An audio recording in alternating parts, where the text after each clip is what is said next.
எதுக்கு இந்த கேப்சா? கேப்சானா என்ன? நம்ம என்னைக்காவது யோசிச்சு பார்த்துருக்கோமா? எதுக்கு இந்த கேப்சாலாம் ஃபில் பண்ண சொல்கிறாங்கன்னு? நம்ம ஏதாவது அவசர அவசரமாக ஒரு அப்ளிகேஷன் ஃபில் பண்ணிக்கிட்டு இருப்போம். அன்றைக்கி தான் லாஸ்ட் டேட்டாக இருக்கும். இல்லைனா ஏதாவது ஒரு கன்சர்ட்டுக்கு டிக்கெட் புக் பண்ண ட்ரை பண்ணிக்கிட்டு இருப்போம். இல்லைனா ஃப்ளாஷ் செல்லில் நமக்கு பிடிச்ச பொருள் ஏதாவது ஒன்று வாங்க ட்ரை பண்ணிக்கிட்டு இருப்போம். எல்லாத்தையும் அவசர அவசரமாக ஃபில் பண்ணி சப்மிட் பண்ண போகிற நேரத்தில் தான் இந்த கேப்சா ஃபில் பண்ணுங்க அப்படின்னு சொல்லி வரும். ஆல்ரெடி நம்மளே டென்ஷனில் தான் எல்லாத்தையும் பண்ணிக்கிட்டு இருப்போம். அதை பார்த்த உடனே நமக்கு இன்னும் 2 டென்ஷன் ஆகும். அப்புறம் அதையும் ஃபில் பண்ணி கடைசியாக சப்மிட் பண்ணுவோம். என்னைக்காவது யோசிச்சு பார்த்துருக்கீங்களா எதுக்காக இந்த கேப்சா ஃபில் பண்ண சொல்கிறாங்க அப்படின்னு?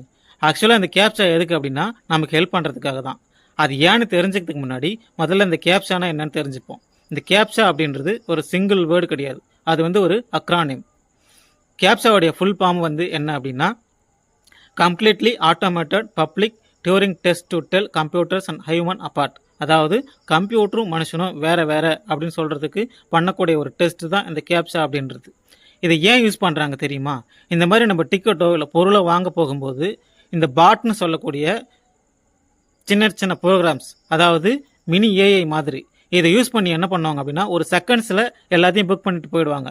அதனால் என்ன ஆகும் அப்படின்னா நம்ம சாதாரண மனுஷங்களுக்கு ஒரு டிக்கெட்டு கூட புக் பண்ணுறதுக்கு சான்ஸே கிடைக்காம போயிடும். இதையெல்லாம் தடுக்கிறதுக்காக தான் இந்த கேப்சாவை யூஸ் பண்ணுறாங்க. சரி, இது எப்படி ஒர்க் ஆகுதுன்னு தெரியுமா?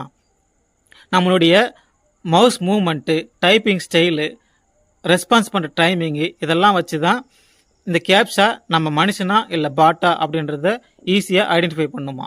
அதுக்காக தான் இந்த கேப்சாலாம் யூஸ் பண்ணுறாங்களாம்.